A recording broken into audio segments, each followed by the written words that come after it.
pozdravljeni tu na gradu Reichenburg, lepo pozdravljeni v občini Krško in dovolite, da vas v imenu občank in občanov občine Krško prav prisrčno pozdravim in se veselim, da bomo preživeli nocojšnji večer skupaj tu na gradu Reichenburg. Dovolite, da prav posebej pozdravim tiste, ki so zaslužni za to, da se današnja slovesnost Evropskega dneva spomina na žrtve vseh totalitarnih režimov odvija danes na gradu Reichenburg.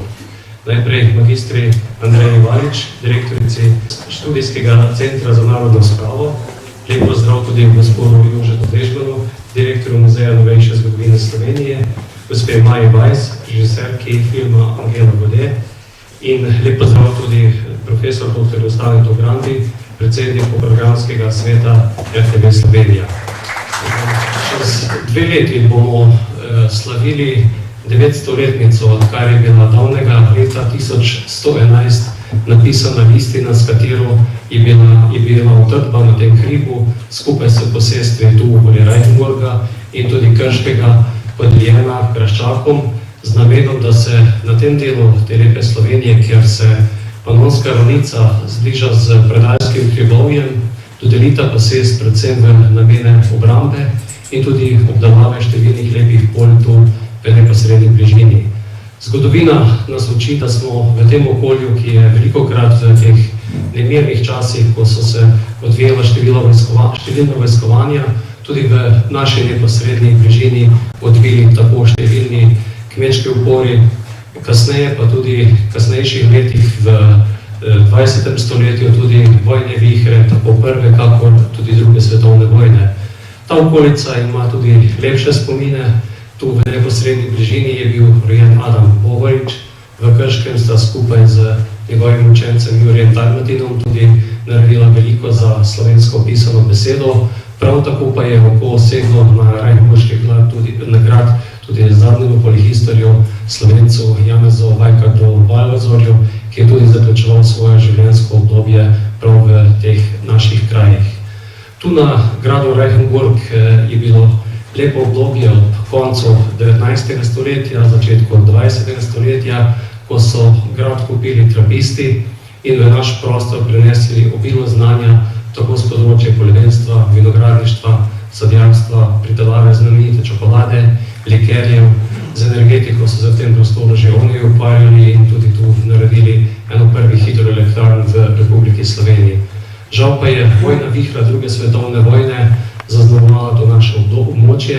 Prav na tem gradu so si Nemci zamislili tisto taborišče, iz katerega so najprej zbrali to ves slovenski živelj tu v Obsotelju, ob reki Savi, vse do Krke, del te tudi prejšnje krajinske dežele.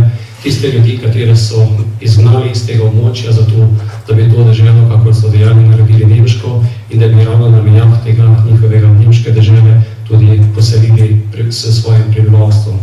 Tudi po koncu druge svetovne vojne je ta grad zaznamovan z težkimi spomini. Tu so bili ženski zapori. Del te zgodovine bo tudi danes predstavljeno tu na tej slovesnosti.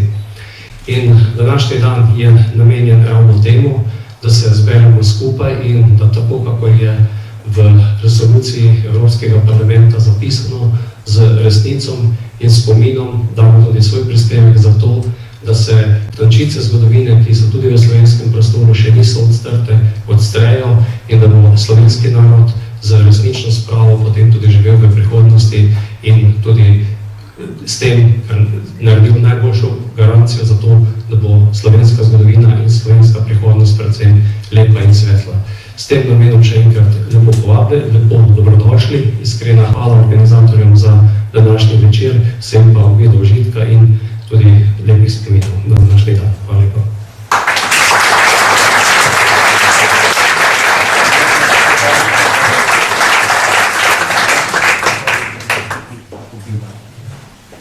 Spoštovani gospe, spoštovani gospodje, spoštovane poslanke, poslanci, spoštovani župan, vsi gostje, predstavniki družbenega, političnega življenja, predstavniki cerkvenih institucij.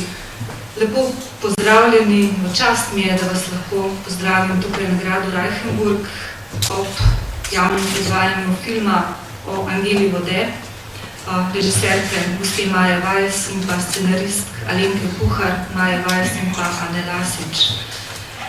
Študijski center je pripravil to prireditev v spomin na vse žrtve totalitarnih in avtoritarnih režimov v sodelovanju z Muzejem novejše zgodovine Slovenije, Televizijo Slovenija in pa občino Krško.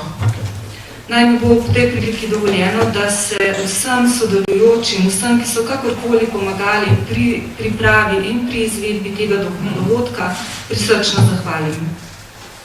Danes se torej spominjamo vseh žrtev totalitarnih in avtoritarnih režimov in se s tem odzivamo na resolucijo Evropskega parlamenta o evropski zavesti in totalitarizmu.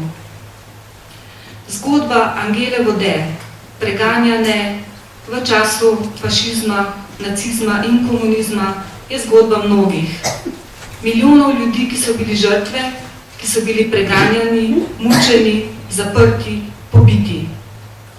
In Evropa brez zavedanja svoje preteklosti, Slovenija brez zavedanja svoje preteklosti, vseh strahot, ki smo si jih povzročili med sabo, ne bo uspešna Evropa združena, ne bo uspešna Slovenija demokratična država.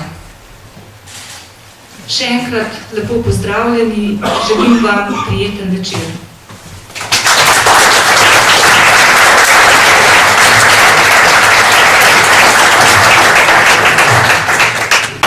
Lep pozdrav vsem tudi z moje strani.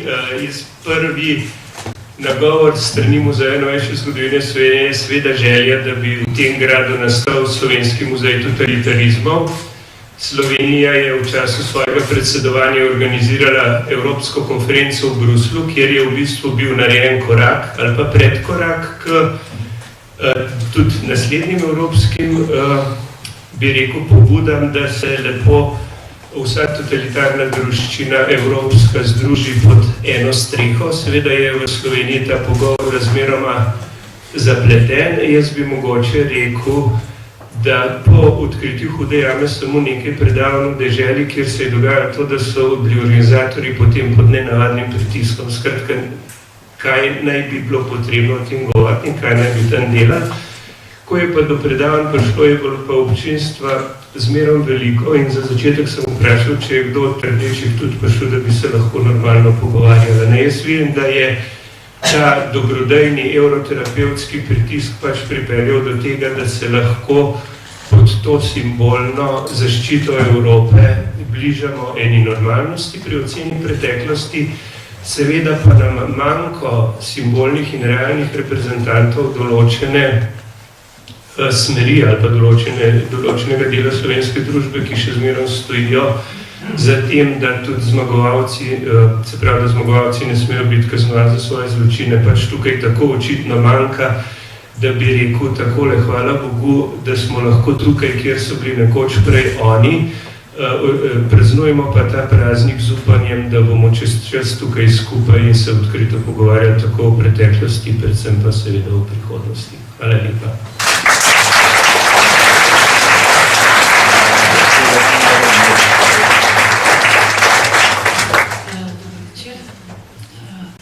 Rada bi najprej povedala, da mi je v čast se pridružiti temu dnevu vseevropskemu, spomin na žrtve vseh totalitarnih in avtoritarnih režimov. Rada bi se tudi zahvalila, zelo vesela sem, da je tudi projekcija tukaj na Reichenburgu, na gradu Reichenburg, kjer smo snemali film Angela Vode. V tej priliki bi se tudi vsem, torej upravi grada Reichenburg, muzeju, občini, vsem, ki so nastopali v filmu iz tega konca, zahvalila za sodelovanje. Res sodelovanje je bilo v bistvu zelo konstruktivno, zelo dobro, v bistvu najboljše, lahko rečem. Zgodba o Angeli Vode jo bomo videli na filmu, tako kot je rekel moj filmski kolega Rado Likon, direktor fotografije, drugače. Pri tem filmu pa je Bojan Kastilic, direktor fotografije, film sam zase govori. Rada bi rekla tudi, da osebno me so najbolj pretresle so me najbolj pretresli v živo pogovori z vsemi gospemi, zapornicami, nekatere so še danes žive, to so velike rane, nezaceljene rane. V bistvu je začetek film Angela Vode in tudi knjiga, ta knjiga je šla v letošnjem letu, Jelke Mrak Dolinar, Brazde mojega življenja, tudi ta gospa je bila zaprta tukaj v tem zaporu Reichenburg. V bistvu se te zgodbe šele začenjajo in odpirajo in ljudje dejansko po 50-60 letih šele govorijo. Iz knjige mogoče samo še en kratek nagovor, človeški nagovor, ena od zapornic, ki jo v bistvu omenja, dokumentira v bistvu Jelka Mrak Dolinar. Ime je Regina Hlebec. Tukaj se je tudi zgodil en potres v 50 letih začetku, v konec 40-50 letih, ko so bili v zaporu. In ta gospa iz celice prišla bleda, tresla se je, bila živčno in telesno uničena, takšne nismo poznale. Vedno nas je spodbujala in pisala celo pesmi, kot je tale. Reichenburg. Moj dom je na gradu visokem, namesto cvetja se žica blesti. Skozi rešetke pogled je grozoten, Sava divja, v bolesti šumi. Nekdaj grad bil to starih je grofov, a pozneje pobožnih ljudi. Sedaj pa dom je nesrečnih restantov, ki iz svobode smo semkaj prišli. Humor poznano je naše trpljenje, ta občutil je naše gorje. Strti hodimo skozi življenje, v okovih so naše roke. Vsako noč grenke solze prelivam, mesec svetli oči mi zapre. Hladni vetrič mi pesem zapoje, dih poslednji v valovih zamre. Zdaj vas pa vabim pogledati film.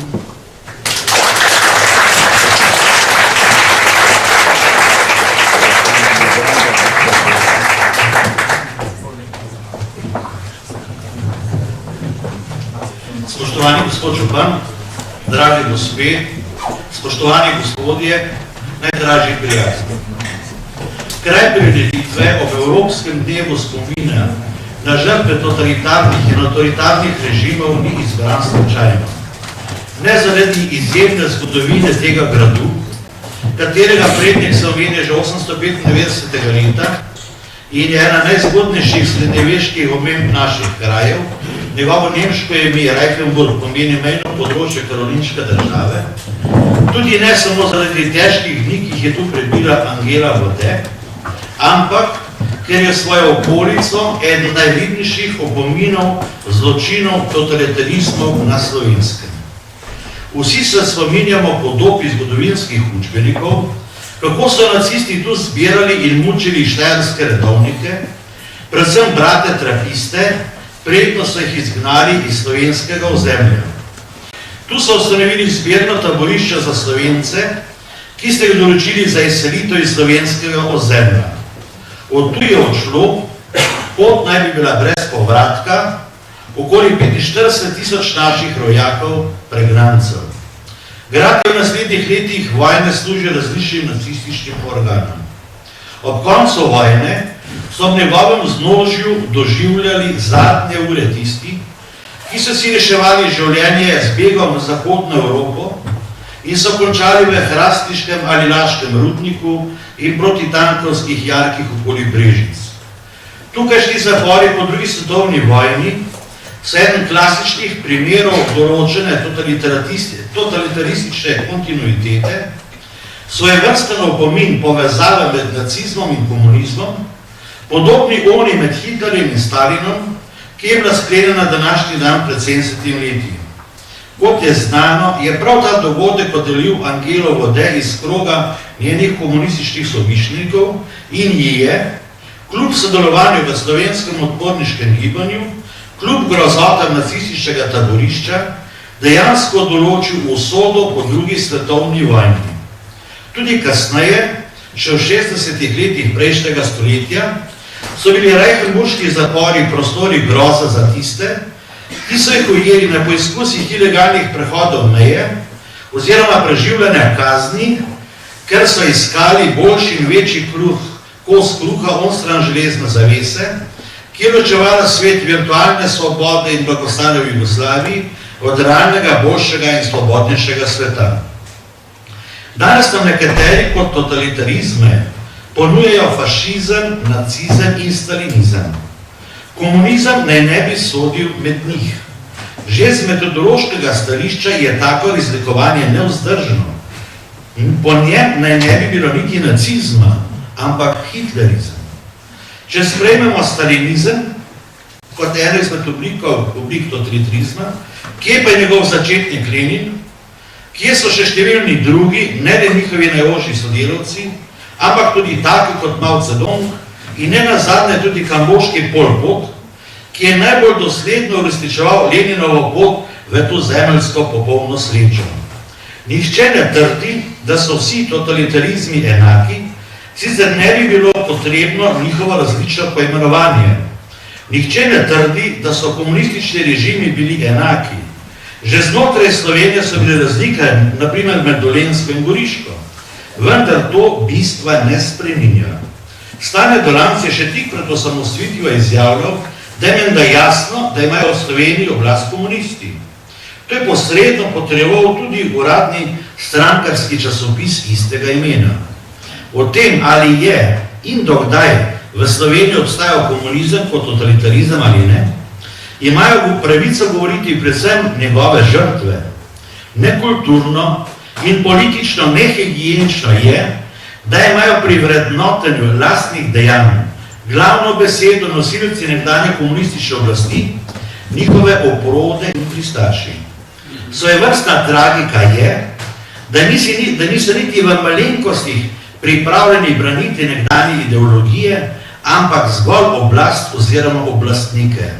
To samo potrjuje, da jim v bistvu ni bil cilj drugačna, pravičnejša družba, ampak zgolj oblast, v imenu katere je dovoljeno vse. Prav v tem je njihova bistvena razlika od njihove nekdanje sotovarišice Angele Vode. Njej ni šlo za oblast, ampak pravičnejšo družbeno ureditev. Sporazum Hitler-Stalin je razkril, da je temeljni cilj komunizma oblast za vsako ceno in nad vsemi, pa naj bo to posameznik, narod ali družbeni razred.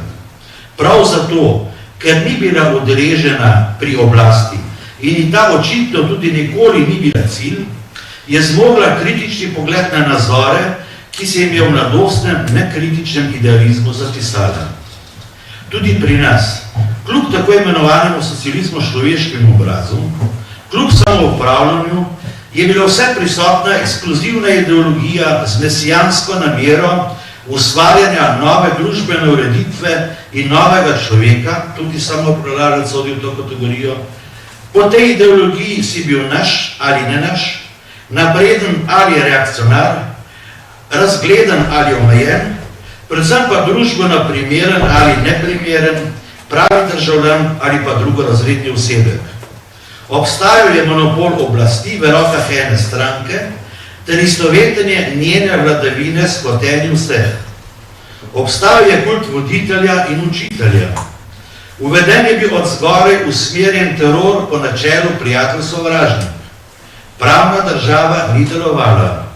Kultura in znanost sta bili omejeni. Partija je imela absolutno vrednost in vednost v razmerju do posameznikov in raznih skupin. Opozicija ni bila dovoljena. Sindikati so bili zgolj transmisija oblasti, delavski štrajki kot taki niso obstajali, bile so prekinitve dela, ki pa so bile ocenjene kot protioblastne manifestacije. Cerkev in vernike so izrivali na rob družbe, najpogosteje pa preko njega.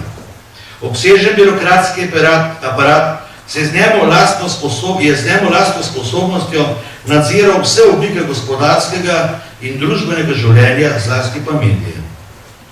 Poizkuse nekdanjih oblastnikov in njihovih dedičev, da bi tak režim, ki smo ga po posameznih točkah tukaj prikazali kot totalitarističnega, označevali kot demokratičnega, je Jože Pučnik duhovito označil kot odkrivanje lesenega železa. Kronski dokaz nekdanje totalitarne narave nekdanjega režima pa so žrtve povojnih pobojev. Te niso bile sad nekakšnega maščevanja zmagovalcev, ampak izjemno organizirana akcija državnih organov pod neposrednim vodstvom komunistične partije. Ponavljam trditev, ki sem je zapisal že več kot pred desetletjem, da bi pri nas do pobojev prišlo, če tudi ne bi bilo državljanske vojne. Ta je bila sicer načrtno in premišljeno izvana. Vendar povojni poboji so bili preventivni ukrepi oblasti za njeno totalitarno naravo, za njeno totalitarno oblast. Na podlagi sovjetskih izkušenj je namreč ta oblast vedela, s katere strani jih grozi največ težav, strani revščine, seveda, majhnih ljudi. Dodam še to, da se je takrat s to mojo tezo, ki sicer ni splošno sprejeta, strinjal tudi eden nekdanjih resnih, tesnih Titovih sodelavcev, ki je še vedno živ. Dan spomina na žrtve vseh totalitarnih in totalitarnih režimov ne razdvaja Slovencev. Sprejeti tako trditev bi pomenilo zanikanje temeljnih vrednot demokracije. Tako kot se Italija sooča z neofašizmom in Avstrija ter Nemčija z neonacizmom, se tudi nekdanje komunistične države soočajo z neokomunizmom. Dolgo časa sem bil prepričan, da je bila slovenska osamosvojitev kot največji slovenski zgodovinski dosežek tako velik in tako zahteven projekt, da nismo zmogli obračuna s komunističnim totalitarizmom, ampak sta njegov obstoj in vpliv v sodobni slovenski družbi kolateralna škoda slovenske osamosvojitve. Če primerjamo razmere v nekdanjem komunističnem svetu, ugotovimo, da temu ni tako. Tako neofašizem kot neonacizem in neokomunizem so posledica trdoživosti totalitarizma na eni strani, seveda pa tudi nekaterih napak tranzicije in demokracije. Vir njihove moči ni v idejni moči, prepričljivosti konkretnih totalitarnih ideologij in praks, ampak socialnih razmer. Država v tranziciji iz totalitarizmov v demokracijo ocenjuje socialne probleme, ki so najboljše gorišče totalitarističnih nazorov. Današnji praznik je dan spomina na žrtve totalitarnih in avtoritarnih režimov. V svojem bistvu pa ni toliko zagledno v preteklost, ampak je dan vere in upanja v boljše življenje, je praznik svetosti življenja, je praznik nedotakljivosti pravic človeka in državljana, je manifestacija za demokracijo. Problem današnje slovenske družbe ni toliko v tem, da tega izjemnega datuma, tega izjemnega dogodka, tega izjemnega dne parlamentarna večina ni sposobna artikulirati, ampak v tem, da so v Republiki Sloveniji še vedno prisotni miselni vzorci, ki jih je večina Evrope že zdavnaj poslala na središča zgodovine, oziroma jih ni nikoli priznala. Domnevnih ali dejanskih političnih nasprotnikov se ne obravnava kot politični tekmec, ampak sovražnike. Uveljavlja se jezik golega otoka, uveljavlja se praksa popolnega izničenja človeka. Normalno je, da se z nekom ne strinjaš, da mu pa ob tem vzameš osnovne atribute človeka in državljana, svetost življenja, da ga obravnavaš na način, ki dopušča le še njegovo popolno moralno diskvalifikacijo, ki lahko sledi le še eksistenčna ali celo fizična likvidacija, pa je zaskrbljujoče. Znamenita novogoriška izjava nekdanjega predsednika države pridobiva na realni vsebini. Uradna vlada se v takih nazorih in dejanj ne diferencira. Opozarjanje na razmero, v kateri živimo, ni histerija, ampak opozarjanje na našo realnost. Spoštovani. Slovenci smo doživeli in preživeli vse tri totalitarizme. Komunističnega prvič že v Prekmurju neposredno po prvi svetovni vojni, s Prekmursko republiko in na to še 41, ki je potem, 1941, ki je trajal 50 let. Fašizem nas je začel ogrožati že v začetku 20 let prejšnjega stoletja. Nacizem je zahteval na Koroškem prve žrtve že leto 1938 v Anschlussu. Vsi trije totalitarizmi so bili največja nevarnost za Slovence v 20. stoletju. Fašizem in nacizem so nam neposredno grozili z izgonotjem, komunizem pa seveda posredno. Kljub dejstvu, da mnogi današnjega spominskega dneva ne more sprejeti, velja prav zaradi vsega povedanega pri njem vztrajati. Pa tudi zaradi žrtev, zaradi naše prihodnosti, zaradi naših otrok, ki bodo le v demokratični družbi uresničevali cilje slovenske osamosvojitve. Hvala lepa.